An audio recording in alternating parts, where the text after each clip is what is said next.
সেহরি না খেয়ে রোজা হবে কি হবে না। হ্যালো প্রিয় দর্শক, আমাদের পবিত্র রমজান মাস চলছে। আমরা আলহামদুলিল্লাহ প্রায় 20টা রোজা সম্পূর্ণ সুস্থভাবে পালন করলাম।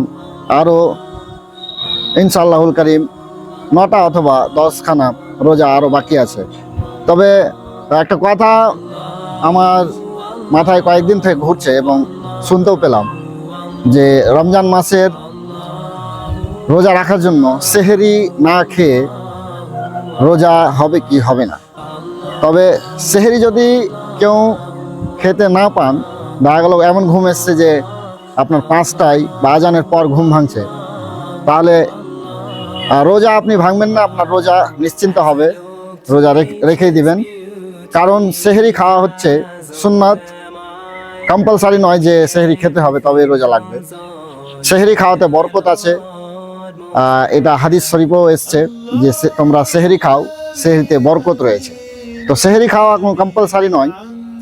সেহরি না খেয়েও যদি কেউ ইচ্ছাকৃত এবং অনিচ্ছাকৃতভাবে সেহরি না খায়, তাহলেও রোজা হয়ে যাবে, রোজা লাগবে, এতে কোনো সন্দেহ নেই।